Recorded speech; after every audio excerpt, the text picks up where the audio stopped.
Hello बच्चों, welcome to this video. इस video में हम लोग 2021 के PYQ सॉल्विंग कंटिन्यू करेंगे for the chapter electromagnetic induction. Already इसका वन सेशन हो गया है जिसके रिकॉर्डिंग आप देख सकते हैं, and this is the second session जिसमें हम लोग PCM शिफ्ट्स के सारे क्वेश्चंस ट्राई करेंगे सॉल्व करने के, ऑल रिमेनिंग PCM शिफ्ट्स के क्वेश्चन।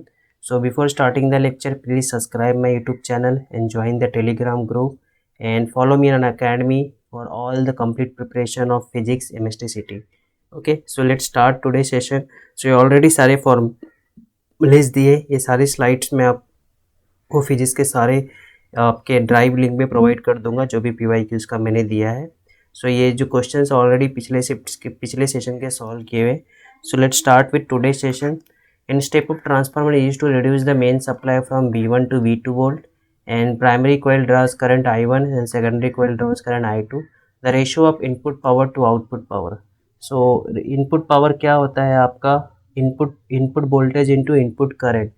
ओके, सो इनपुट करंट आपका क्या है? I1, इनपुट वोल्टेज आपका V1 है और आपका output current is I2, output voltage is V2। So correct answer क्या हो जाएगा आपका? B। नेक्स्ट क्वेश्चन क्या दिया? Magnetic flux in a closed circuit of resistance कितना दिया है? Varies with time t according to equation ये। The magnitude of induced current at time कितना होगा? सो पहला आपको फाइव दिया, आप उसका क्या कर दो? डेरिवेट कर लो।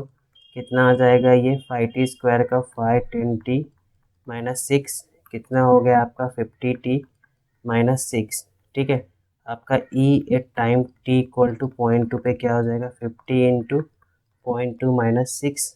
ये आपका 10 इसको दिया, 10 माइनस 6 कितना हो गया? 4 volt.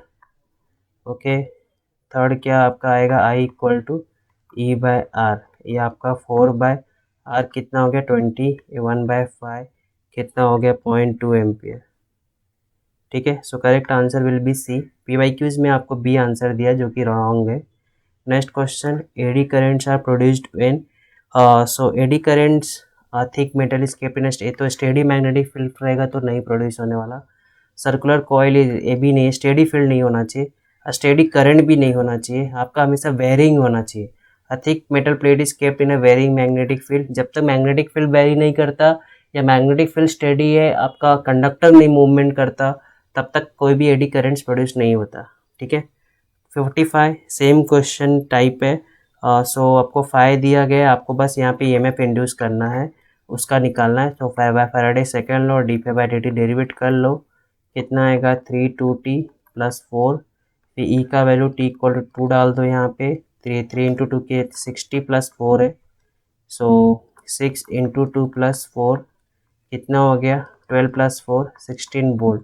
Correct answer will B B।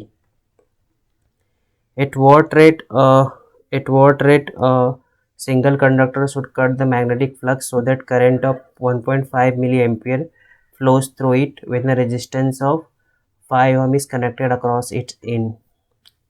Okay, इसका आंसर क्या आएगा? At what rate single conductor should cut the magnetic flux, मतलब आपको वेपर पर सेकेंड निकालना है। I इक्वल टू E/R होता है। E इक्वल टू क्या हो गया? I/R। E क्या होता है आपका? dφ/dt और आपका IR। सो यहाँ पे आपका I कितना हो गया?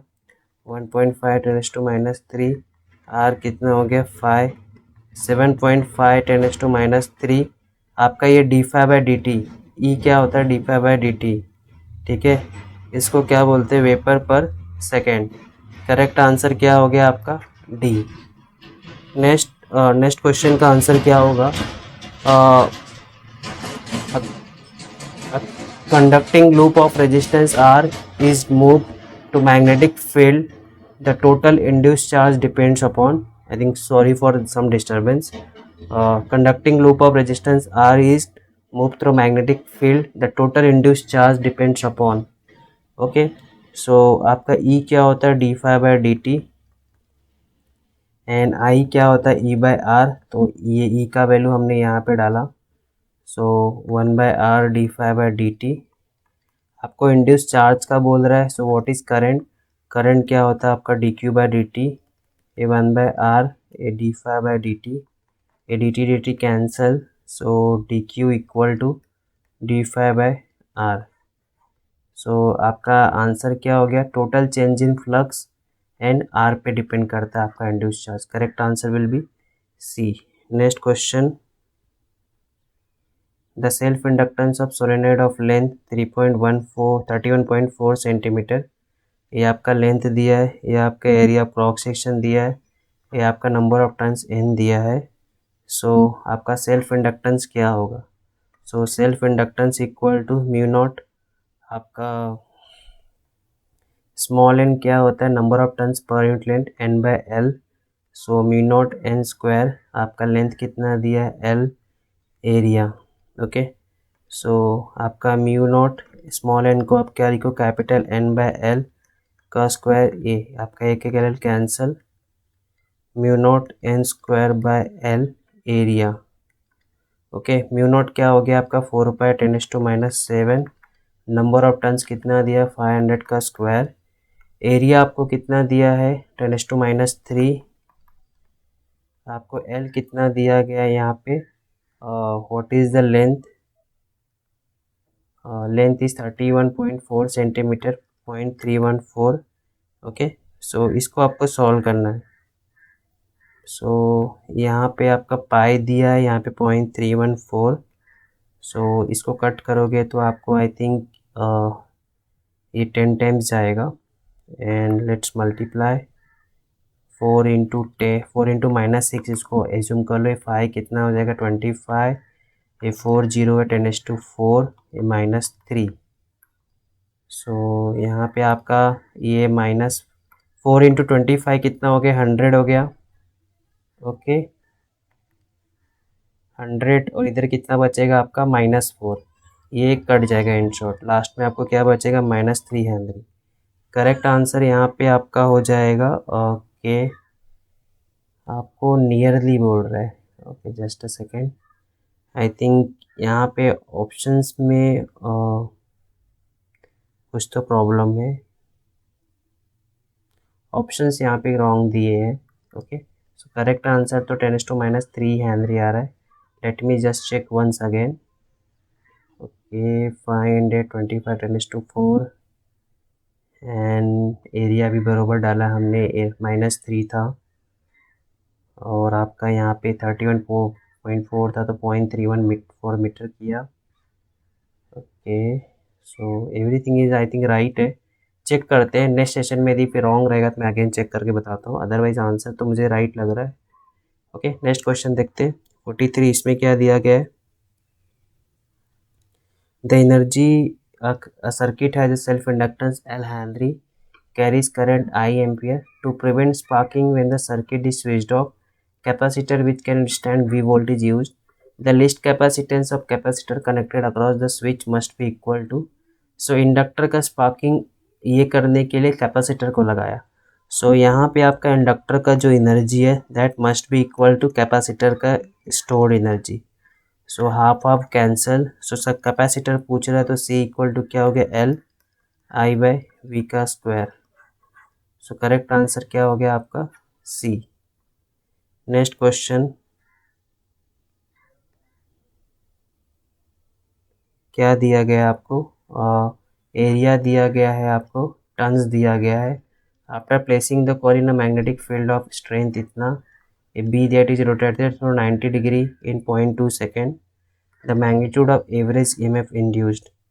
सो आपका E क्या हो गया -n phi2 - phi1 अपॉन टाइम, आपका -n phi क्या होता है NBA cos थीटा।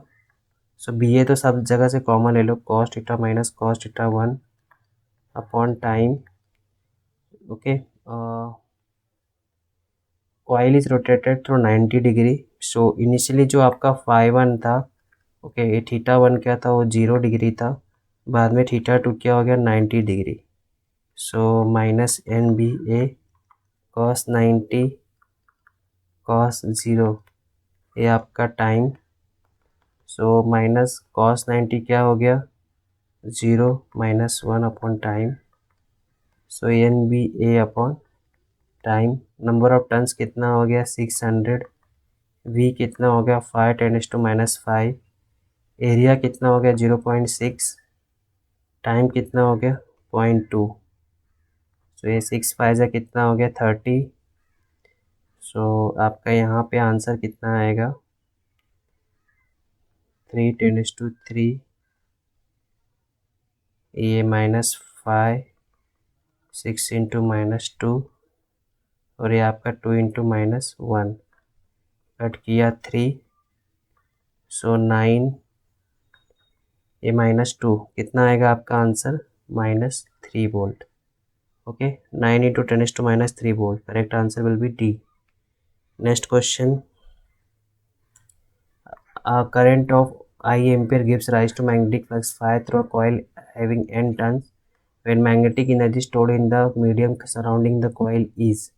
so यहाँ पे energy stored in the coil क्या है आपका ½ Li²। ओके, और L क्या होता है आपका phi equal to N phi, आपका सी फाई क्या होता है equal to Li। Okay, but यहाँ पे आपका नंबर ऑफ टर्न्स क्या है n टर्न्स, इसलिए n5 इक्वल टू Li आप करो, और यहाँ पे L इक्वल टू क्या हो गया n5/i, ये पुट कर दो इधर पे। सो आपका यहाँ पे क्या हो जाएगा,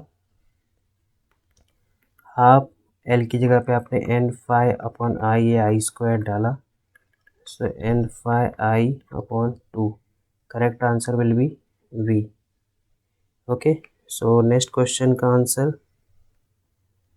a current is produces magnetic flux 5 per turn in a coil of n turns, the self inductance of the coil is L, the relation between them। सी देखा अभी हमने किया फाई इक्वल टू Li होता है, बट आपका n turns रहता है तो n5Li। सो आपका फाई क्या हो गया इक्वल टू Li/, ये आपका यहाँ पे स्मॉल n दिया है, सो स्मॉल n, क्योंकि फाई क्या पर टर्न बोला है ना, तो यहाँ पे आप n से डालो तो आपको कैपिटल N मिलेगा ही। करेक्ट आंसर विल बी आपका D. Okay, next question 35 question. So rectangular loop PQMN आपको दिख रहा है और ये क्रॉस किया है, मतलब आपको मैग्नेटिक फील्ड क्या है, it is a inward magnetic field है, मतलब परपेंडिकुलर टू प्लेन और इनसाइड जा रहा है। ओके, PQ ऑफ लेंथ कितना दिया 12 centimetre, and resistance 2 Ohm is placed in uniform magnetic field 0.1 Tesla. Okay, the resistance of arms MN and NP and MQ, MN NP and MQ का negligible है, और यहाँ पे PQ को ही movement कर रहा है with velocity V। So PQ में कितना करंट जा रहा है आपको वो निकालना है, IPQ निकालना है। सो सिंपल क्वेश्चन है ये आपको पहले E निकालना पड़ेगा, VLB, V इज 0.1, LPQ को कितना दिया 12 सेंटीमीटर मतलब 0.12, और स्पीड कितना दिया है 20 मीटर पर सेकेंड। सो कितना आ रहा है आंसर आपका 0.24 वोल्ट। ठीक है, आपका करंट इंड्यूस्ड IPQ कितना हो गया E/R, वोल्टेज कितना 0.24, R कितना दिया है, रेजिस्टेंस कितना दिया है 2 Ohm, सो कितना हो गया 0.12 ampere. Correct answer is A. Okay, so इस तरह हम लोगों ने PCM शिफ्ट्स के सारे क्वेश्चन सॉल्व कर लिए। अभी नेक्स्ट सेशन में हम लोग PCB शिफ्ट्स के क्वेश्चन सॉल्व करेंगे। So before ending the lecture please subscribe my YouTube channel and join the Telegram group and follow me on academy, and thanks for the watching the video. Next session में मिलते हैं, thank you.